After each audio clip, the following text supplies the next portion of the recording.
Hello friends, स्वागत है आपका अपने YouTube channel DD education centre पर। मैं हूं धीरज गुप्ता और आज के वीडियो में हम लोग पढ़ेंगे प्रिज्म। प्रिज्म का जो बेसिक कॉन्सेप्ट होता है ना, आज एकदम जीरो लेवल से लेकर आपको पढ़ाएंगे। तो देखिए, आज का वीडियो बहुत ही मज़ा आएगा आपको पढ़ने में। आज का जो वीडियो है एकदम प्रैक्टिकल मैं पढ़ाऊँगा। ये देखिए, मैंने प्रिज्म का एक उदाहरण लिया है और इधर यही सेम प्रिज्म मैंने ये बोर्ड पर भी बनाकर समझाने का प्रयास किया है। ये देखिए, आपको बहुत ही मज़ा आएगा पढ़ने में। आज अगर ये वीडियो देखते हैं ना, ये प्रिज्म 3D होता है, लोगों के माइंड में बहुत ही कम घुसता है। इसके लिए हम बहुत ही जोरदार एग्जाम्पल के साथ उपस्थित हुए हैं और एक एक चीज़ हम लोग सीखेंगे इस वीडियो में। एक एक चीज़ को एकदम निचोड़ कर रख देंगे। देखिए, आज के वीडियो में मैं आपको बहुत ही बेसिक से बताना शुरू करूंगा, जैसे प्रिज्म क्या होता है, बहुभुज क्या होता है, पार्श्व फलक क्या होता है, कुल फलक क्या होता है, कोर क्या होता है, शीर्ष क्या होता है। सबसे पहले हम लोग इसको समझेंगे और सीखेंगे और फिर इसके बाद कोरों की संख्या, शीर्षों की संख्या और कुल फलकों की संख्या कितनी होती है और उसका क्षेत्रफल क्या होगा, उसका आयतन क्या होगा, ये सारे सूत्र भी हम लोग सीखेंगे इसी वीडियो में। अगर इसका जो आधार है अगर आयताकार हो जाए यानी चतुर्भुज हो जाए तो उस टाइप के प्रिज्म का आपका क्षेत्रफल क्या होगा, आयतन क्या होगा, इन सारी बातों पर आज के वीडियो में हम लोग एक एक चीज सीखेंगे एकदम बेसिक से। तो आप वीडियो को लास्ट तक जरूर देखिएगा। आज आपके एकदम माइंड में घुसेड़ दूंगा, एकदम माइंड में आपके घुस जाएगा। बस आपको वीडियो को लास्ट तक देखना है। आपको ऐसे ही 2-3 एग्जाम्पल मैं आपको दिखाऊंगा, 2 एग्जाम्पल दिखाऊंगा जिससे आपके माइंड में एकदम घुस जाएगा, उतर जाएगा। कभी भी आप गलत क्वेश्चन करके नहीं आओगे, कभी भी आप प्रिज्म का गलत क्वेश्चन नहीं करोगे अगर आज का पूरा वीडियो हमारा देखते हैं तो। वही वीडियो को स्टार्ट करते हैं। आप देखिए, प्रिज्म का परिभाषा नोट करके लिख लीजिए और फिर उसके बाद मैं अपनी भाषा में आपको परिभाषा बताऊंगा। तो देखिए, प्रिज्म का परिभाषा है किसी बहुभुज को आधार बनाकर उसकी भुजाओं पर आयताकार फलके खड़ी करके उनके ऊपर आधार के सर्वांगसम बहुभुज का ढक्कन रख दिया जाए तो इससे बना ठोस प्रिज्म होता है। यानी देखिए, यहां पर कह रहा है कि किसी बहुभुज को आधार बनाकर, बहुभुज का मतलब क्या होता है, देखिए बहुभुज के अंतर्गत देखिए आपका आता है त्रिभुज आता है, चतुर्भुज आता है और फिर इसके बाद पंचभुज आता है। आपका ये पंचभुज हो गया, फिर इसके बाद खटभुज आएगा, अष्टभुज आएगा। ये सब आकृति आपका बहुभुज के अंतर्गत आती है।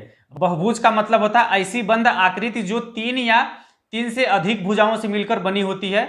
बंद आकृति आपका बहुभुज कहलाता है। किसी बहुभुज का, बहुभुज यानी जैसे मान लीजिए आपका त्रिभुज है कोई, तो त्रिभुज के भुजा पर अगर सीधे खड़े एक आयताकार आकृति खींचे, जैसे बहुभुज की भुजा ए बी है, ए बी से देखिए आयताकार हमने खींचा है, देखिए बी क्यू और आपका ए पी, ये क्या है, आयताकार आकृति है। देखिए आपको चित्र के माध्यम से समझाता हूं। ए बी देखिए ये है ए बी और फिर देखिए इसको आयताकार पी क्यू, ये देखिए ये आकृति है, ये आपका क्या है, आयताकार अगर खड़ा कर दें और ऐसा जो ये त्रिभुज है, त्रिभुज की तीनों भुजाओं पर अगर आयताकार आकृति खड़ा कर दे, आयताकार आकृति खड़ा कर दे और ये जो नीचे त्रिभुज है, नीचे वाला त्रिभुज है, सेम ऐसा ही त्रिभुज इसके ऊपरी भाग पर बने। देखिए ये त्रिभुज और इसके नीचे वाला त्रिभुज जो है ए बी सी, ये आपका त्रिभुज ए बी सी है। आपका ये जो त्रिभुज है, ध्यान से देखिएगा, ये त्रिभुज ए बी सी है और ये ऊपर वाला जो त्रिभुज है आपका पी क्यू आर है। तो ये जो चित्र बनाया हमने यही चित्र है, तो आप देख लीजिए इसका। अगर त्रिभुज की तीनों भुजाओं पर आयताकार फलके खड़ी कर दें और ये जो नीचे वाला त्रिभुज है सेम ऐसा ही ढक्कन इसके ऊपर रख दें। ये देखिए खोखला है बट आप इसको पूरा भरा हुआ समझिएगा, ये पूरा भरा हुआ रहेगा। आपका प्रिज्म आपका क्या भरा हुआ होता, खोखला नहीं होता। यानी देखिए दूसरे शब्दों में प्रिज्म का परिभाषा हो जाएगा आपका, यदि इसका नीचे का सिरा और ऊपर का सिरा समान हो तो ऐसी आकृति आपका प्रिज्म कहलाती है। जैसे इसका देखिए आधार आपका त्रिभुज है, इसका नीचे का जो भाग है त्रिभुजाकार है और यही सेम त्रिभुज आपका ऊपर भी बना हो तो ऐसी आकृति आपकी कहलाती है प्रिज्म। ये देखिए प्रिज्म का एग्जाम्पल है आपका, ये क्या है आपका प्रिज्म का एग्जाम्पल, इसको अच्छे से आप देख लीजिए। इसका ये ऊपरी सिरा है, देखिए जो ऊपर आपका ये त्रिभुज बना है वहीं सेम आपका ये नीचे वाले भाग में भी त्रिभुज है। और इन भुजाओं को अगर मिलाते हैं, अगर इन भुजाओं को मिलाते हैं एक दूसरे से तो देखिए ये आयताकार फलके खड़ी हो जाती हैं, आयताकार फलके आपका ये देखिए खड़ी हो जाती हैं। अगर इसका आधार त्रिभुज हो, आधार में देखिए कोई भी बहुभुज हो सकता है। यहाँ पर देखिए त्रिभुज है, इसके जगह पे आपका ये वर्ग हो सकता है, आयत हो सकता है, समलंब चतुर्भुज हो सकता है। जो आधार में आकृति होगी वही सेम अगर ऊपर हो तो ऐसी बनी आकृति आपका कहलाता है प्रिज्म। उम्मीद करता हूं प्रिज्म आप समझ गए होंगे। इसका आधार देखिए यहाँ पे वर्ग है, अगर देखा जाए तो आपको वर्ग जैसा इसका आधार दिख रहा है, यानी चतुर्भुज है। चार भुजाओं से मिली आकृति चतुर्भुज कहलाती है। तो इसका आधार देखिए चतुर्भुज है और इसका ऊपर वाला भाग भी चतुर्भुज है। ऊपर वाला भाग आपका चतुर्भुज है और नीचे वाला भाग भी आपका चतुर्भुज है। इसका देखिए उदाहरण, इसको भी देखिए मैं 3D के माध्यम से अगर आपको समझाऊं तो ये आकृति है, ध्यान से देखिए। ये जो यहां पर हमने बनाया है ये इसका एग्जाम्पल है, ये इसका एग्जाम्पल है। देखिए ध्यान से देखिए, अब ये जो हमने बनाया है ये आकृति है। तो इसमें देखिए आइए अब एक एक टर्म्स जो छोटी छोटी बात होती है जो सवाल में बहुत ही परेशान करता है, आपको समझ में नहीं आती है, अब हम उस पर चर्चा करते हैं। यहाँ से प्रिज्म हमने सीख लिया। बहुभुज आपका देखिए त्रिभुज हो गया, चतुर्भुज हो गया, पंचभुज हो गया, खटभुज हो गया, ये सब आपका बहुभुज का एग्जाम्पल है। अब बात आती है पार्श्वफलक की कि पार्श्वफलक होता क्या है। ये जो ऊर्ध्वाधर खड़ी फलकें दिख रही है ना, इसी को बोलते हैं पार्श्वफलक। ये आपका देखिए पार्श्वफलक है, यानी ऊर्ध्वाधर खड़ी फलक को बोलते हैं पार्श्वफलक। यानी ये जो आयताकार आकृति है ना आपका, इसको बोलेंगे पार्श्वफलक। केवल उसी को बोलेंगे जो एक खड़ा वाला फलक है। ये जो खड़ा वाला फलक है इसको बोलते हैं पार्श्वफलक। अगर बात करें, अगर कोई चतुर्भुज है तो चतुर्भुज में कितने पार्श्वफलक होंगे आपका, देखिए 1 2 3 4, 4 पार्श्वफलक होगा आपका ये। अगर इसका जो आधार है चतुर्भुज होगा तो इसमें 4 पार्श्वफलक होगा। अगर त्रिभुज की बात करेंगे तो, अगर हम त्रिभुज में पार्श्वफलक की बात करेंगे तो देखिए आपका पार्श्वफलक है, ध्यान से देखिए पार्श्वफलक आपका ये पूरा पार्श्वफलक है। एक ये फलक हो जाएगा पार्श्वफलक, और आपका देखिए ये वाला हो गया, ये 2 हो जाएगा, और आपका ये इधर वाला हो जाएगा 1 3। तो आपका देखिए आपका ये त्रिभुज है। त्रिभुज में देखिए ये वाला भाग आपका पार्श्वफलक कहलाएगा, और ये वाला पार्श्वफलक कहलाएगा, और आपका एक ये वाला पार्श्वफलक कहलाएगा। यानी त्रिभुज में आपका देखिए 3 पार्श्वफलक होता है, 1 2 और आपका ये 3 पार्श्वफलक होता है आपका त्रिभुज में। तो उम्मीद करता हूं आपको पार्श्वफलक तो समझ में आ गया होगा कि पार्श्वफलक होता क्या है। अगर इसका आधार पंचभुज हो जाए, अगर इसका आधार आपका पंचभुज हो जाए तो कुल पार्श्वफलकों की संख्या कितनी हो जाएगी, 5 हो जाएगा। यानी पार्श्वफलक की जो संख्या होती है आधार में भुजाओं की संख्या के बराबर होता है। पार्श्वफलकों की संख्या आधार में भुजाओं के बराबर होता है। अगर आधार आपका त्रिभुज होगा तो उसमें पार्श्वफलकों की संख्या 3 होगी, क्योंकि आधार में भुजाओं की संख्या 3 होती है, तो आपका पार्श्वफलकों की संख्या भी 3 हो जाएगी। आप देखिए सोच भी सकते हैं, जैसे इसमें देखिए एक ये फलक हो गया पार्श्वफलक, आपका ये पार्श्वफलक हो जाएगा, और ये इधर वाला। अगर आधार त्रिभुज होगा तो कुल 3 आयताकार परतें खड़ी होंगी, और यही जो आयताकार परतें खड़ी हैं इसी को बोलते हैं पार्श्वफलक। तो उम्मीद करता हूं पार्श्वफलक आप अब तक समझ गए होंगे। अगर इसका आकृति बदलता है तो उससे कोई फर्क नहीं पड़ता है, आधार में जितनी भुजाएं होंगी उतने ही पार्श्वफलक होंगे। और फिर अगली बात आती है कुल फलक। कुल फलक तो देखिए ये जो खड़ा वाला भाग है उसको बोलते हैं पार्श्वफलक। अब कुल फलक में देखिए नीचे वाला फलक एक जुड़ जाएगा, एक नीचे वाला फलक और एक ऊपर वाला फलक जोड़ देंगे तो कुल फलकों की संख्या हो जाएगा। अगर हम त्रिभुज की बात करेंगे तो त्रिभुज में देखिए पार्श्वफलक आपका होता है 3, पार्श्वफलक होता है आपका 3। अगर कुल फलक की बात करेंगे तो ये नीचे वाला एक जोड़ देंगे तो हो जाएगा 4, और ये ऊपर वाला फलक जोड़ देंगे तो हो जाएगा आपका 5। तो त्रिभुज में कुल फलकों की संख्या हो जाएगा 5। त्रिभुज में कुल फलकों की संख्या हो जाएगा 5। और अगर पार्श्वफलक की बात करेंगे तो पार्श्वफलक होगा आपका 3, 1 2 और आपका ये पीछे वाला 3।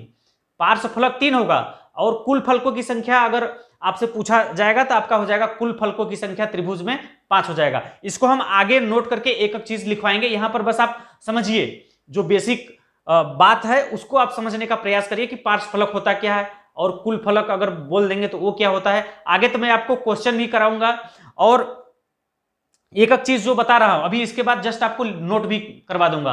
अभी केवल आप समझिए कि पार्श्वफलक होता क्या है। अगर किसी भी प्रिज्म का आधार त्रिभुजाकार है तो उसमें पार्श्वफलकों की संख्या 3 होगा और कुल फलकों की संख्या होगा 5। कुल फलकों में ये नीचे वाला एक फलक जुड़ेगा और एक ऊपर वाला फलक जुड़ जाएगा, और पार्श्वफलक ये जो खड़ी फलक है उसको बोलते हैं पार्श्वफलक। और फिर अगला आता है आपका देखिए कोर। कोर क्या होता है उसको आप समझिएगा। जहां पर 2 फलकें मिलती हैं उसको बोलते हैं कोर।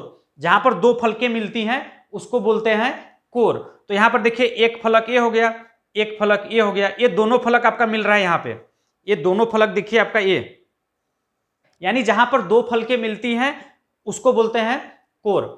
तो आपका देखिए एक फलक ये हो गया, एक फलक और ए फलक, दोनों फलक आपका ये मिल रहा है ना, ये पूरा कहलाएगा कोर। ये पूरा क्या कहलाएगा? कोर कहलाएगा। और यहां भी देखिए आपका ये भी आपका कोर कहलाएगा। यानी अगर कुल कोरों की संख्या बात करें, अगर कुल कोर, तो आपका देखिए ये भी आपका एक कोर होगा। ए पॉइंट देखिए, ये पी क्यू जो है ना, ये भी आपका एक कोर होगा। ध्यान दीजिएगा, ये भी आपका एक कोर होगा।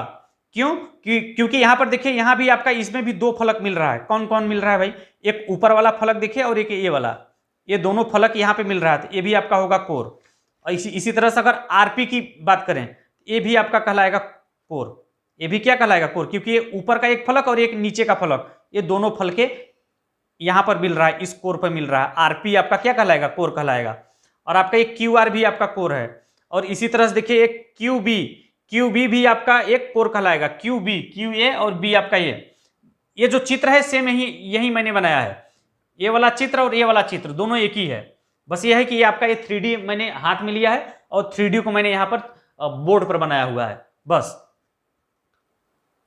तो आप उम्मीद करता हूं कोर भी समझ गए होंगे कि कोर क्या होता है। जहां पर दो फलके मिलती हैं उसको बोलते हैं कोर। यहां पर देखिए बी क्यू अगर चित्र में देखेंगे तो आपका बी क्यू ए है, तो आपका कोर ए हो जाएगा।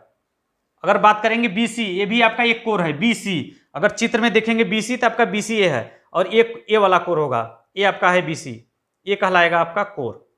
तो उम्मीद करता हूं आपको कोर समझ में आ गया होगा। कोरों की संख्या, कुल फलकों की संख्या, आगे हम त्रिभुज, आयत होगा तो क्या होगा, और फिर पंचभुज होगा, खटभुज होगा, तो उनमें कितने कोर होंगे, कितने कुल फलक, कितने पार्श्व फलक, आगे मैं आपको पूरा लिखवा दूंगा, आगे मैं आपको पूरा डिटेल में बताऊंगा। बस यहां पर आप समझने का प्रयास कीजिए। तो यहां से देखिए कोर भी हम लोगों ने सीख लिया। फिर अगला है आपका शीर्ष। शीर्ष क्या होता है भाई? इसको आप ध्यान से समझिएगा। जहां पर तीन फलके मिलती हैं उसको बोलते हैं शीर्ष। जहां पर तीन फलके मिलेंगी उसको बोलेंगे शीर्ष। तो देखिए आपका ये, इसका आधार त्रिभुजाकार है और नीचे भी आपका त्रिभुज है और ऊपर भी देखिए आपका ये त्रिभुज है। ऊपर और नीचे दोनों सेम त्रिभुज है। तो देखिए ये आकृति आपका है प्रिज्म।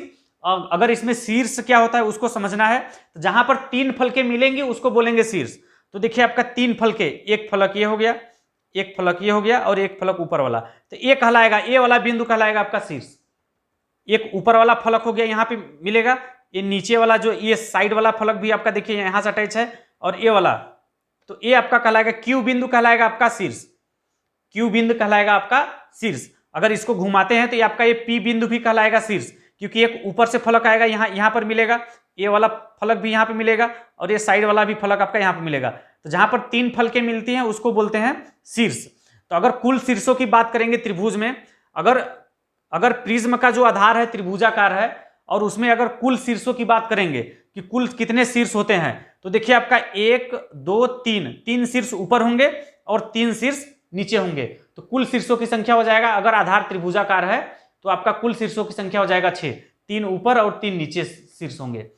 ध्यान दीजिएगा, यहां भी देखिए एक फलक ऐसे और एक फलक ऐसे। अगर सी बिंदु की बात करें हम, ये इस बिंदु की, तो यहां पर देखिए आपका सी बिंदु आपका ये है, तो यहां से देखिए एक फलक तो ये हो गया और ये साइड वाला भी फलक हो गया 2, और ये नीचे वाली फलक, तो तीन फलक यहां पे मिल रहा है ना, तो ये कहलाएगा सी बिंदु, आपका कहलाएगा क्या? शीर्ष कहलाएगा।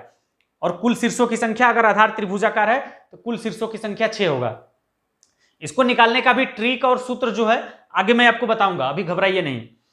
तो आपका देखिए यहां से हमने सब बता दिया कि प्रिज्म क्या होता है, बहुभुज क्या होता है, पार्श्व फलक, ये जो खड़ी फलक है उसको पार्श्व फलक बोलते हैं। कुल फलकों की संख्या में आपका ये आधार का फलक और ये शीर्ष का फलक जोड़ देते हैं तो कुल फलकों की संख्या हो जाता है। कोरों की संख्या मैंने आपको बता दिया कि ये जहां पर दो फलके मिलती हैं उसको बोलते हैं कोर। और फिर शीर्षों की संख्या मैंने बता दिया, जहां पर तीन फलके मिलती हैं उसको बोलते हैं शीर्ष। तो यहाँ पे देखिए जो बेसिक बात था मैंने आपको पूरा समझाने और बताने का प्रयास किया।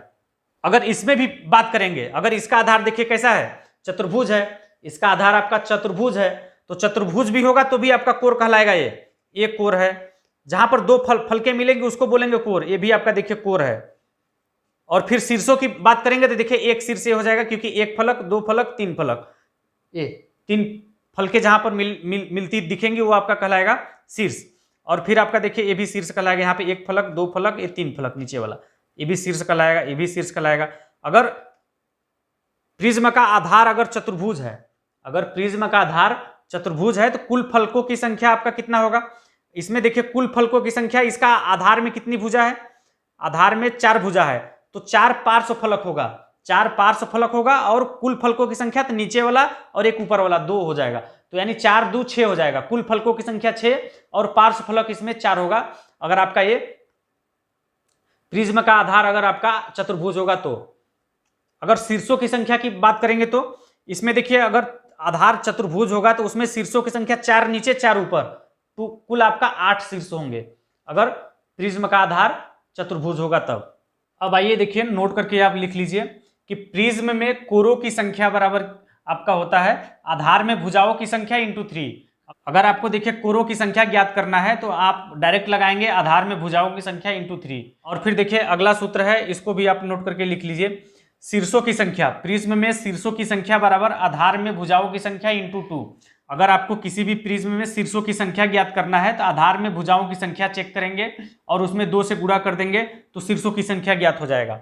और फिर आपका देखिए किसी भी प्रिज्म का अगर पार्श्व फलक बताना है, अगर आपको किसी भी प्रिज्म का पार्श्व फलक बताना है तो आपका देखिए पार्श्व फलक बराबर होता है आधार में भुजाओं की संख्या, यानी पार्श्व फलक आपका आधार में भुजाओं की संख्या के बराबर होता है।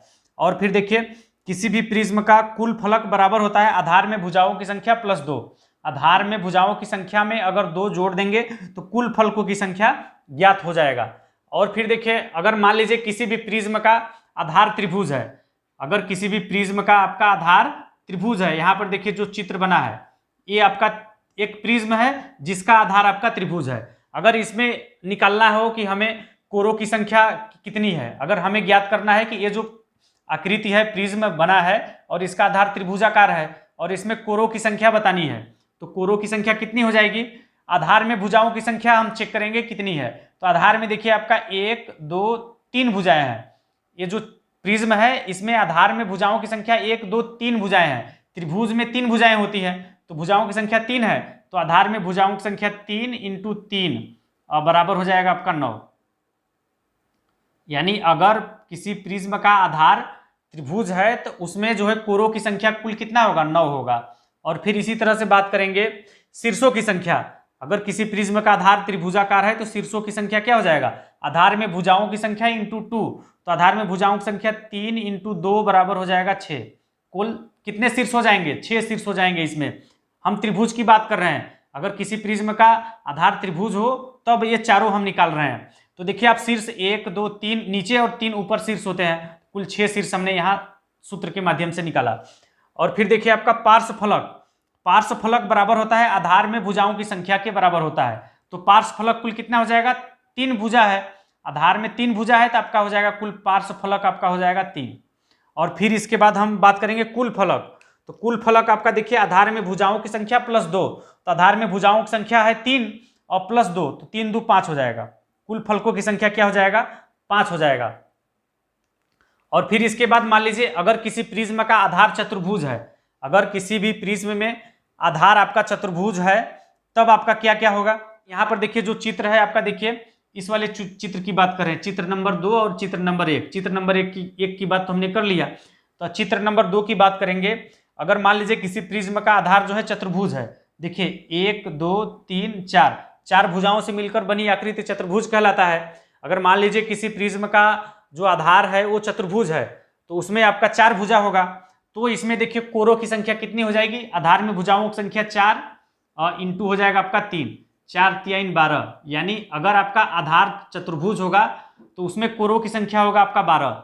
अगर शीर्षों की संख्या बात करें तो अगर किसी प्रिज्म का आधार आपका चतुर्भुज होगा तो शीर्षों की संख्या आधार में भुजाओं की संख्या इंटू 2 होता है, तो आधार में भुजाओं की संख्या 4 गुणे 2 बराबर हो जाएगा 8, तो 8 शीर्ष होंगे। और फिर पार्श्व फलक की बात करेंगे तो पार्श्व फलक आपका क्या होता है, आधार में भुजाओं की संख्या के बराबर होता है। तो आपका किसी भी प्रिज्म का आधार चतुर्भुज होगा तो उसमें पार्श्व फलकों की संख्या होगा 4। और फिर इसी तरह से कुल फलकों की बात करेंगे तो कुल फलकों की संख्या हो जाएगा, अगर आधार चतुर्भुज होगा प्रिज्म का तो आधार में भुजाओं की संख्या प्लस 2, तो आधार में भुजाओं की संख्या 4 और प्लस 2 मिलके हो जाएगा 6। यानी आपका कुल फलक होंगे 6 और पार्श्व फलक होगा 4 और शीर्षों की संख्या होगा 8 और कोरों की संख्या होगा 12। इस तरीके से बताएंगे। अगर मान लीजिए किसी भी प्रिज्म का अगर आधार आपका पंचभुज है, मान लीजिए किसी प्रिज्म का आपका आधार पंचभुज है तब उसके लिए क्या हो जाएगा आपका, तब उसके लिए देखिए क्या करेंगे, ये मान लीजिए आपका आधार क्या है, पंचभुज है, 1 2 3 4 और ये 5 भुजाएं हैं। अगर हम कोरों की संख्या की बात करेंगे तो आधार में भुजाओं की संख्या इंटू 3, अगर आधार पंचभुज है प्रिज्म का तो आपका हो जाएगा 5 गुणा 3 बराबर हो जाएगा 15 कोर। अगर शीर्षों की बात करेंगे तो शीर्षों की बात करेंगे तो आपका हो जाएगा, देखिए प्रिज्म के आधार में आपका 5 भुजा होगा, पंचभुज अगर होगा, अगर किसी प्रिज्म का आधार पंचभुज होगा तो उसमें 5 भुजा होगा, तो 5 दूना क्या हो जाएगा 10, यानी शीर्षों की संख्या होगा 10। और पार्श्व फलक की बात करेंगे तो पार्श्व फलक आधार में भुजाओं की संख्या के बराबर होता है। तो अगर किसी प्रिज्म का आधार पंचभुज होगा तो उसमें जो है पार्श्व फलकों की संख्या होगा 5। और आपका देखिए कुल फलक आपका हो जाएगा कितना, 5 + 2, 5 2 कितना हो जाएगा 7। अगर किसी प्रिज्म का आधार पंचभुज होगा तो उसमें कुल फलकों की संख्या होगा 7। आधार कुछ भी हो तो इन चारों फार्मूलों के माध्यम से आप कोरों की संख्या, शीर्षों की संख्या आप इजिली निकाल सकते हैं और बता सकते हैं। तो देखिए वीडियो काफी लंबा हो रहा है, तो इसका देखिए प्रिज्म का जो आयतन क्षेत्रफल है उसको हम अगले वीडियो में आपको बता देंगे, क्योंकि वीडियो जो है काफी लंबा हो रहा है। तो चलिए आज के लिए बस इतना ही। आप लोग कमेंट करके जरूर बताइएगा कि हमारा यह वीडियो आप लोगों को कैसा लगा। अगर वीडियो पसंद आई हो तो वीडियो को लाइक शेयर कर दीजिएगा, और जो लोग पहली बार हमारे इस वीडियो को देख रहे हैं अभी तक हमारे चैनल को सब्सक्राइब नहीं किया है तो चैनल को सब्सक्राइब करके बेल आइकन को दबा दीजिए इसी तरह के वीडियो का अपडेट सबसे पहले पाने के लिए। जय हिंद।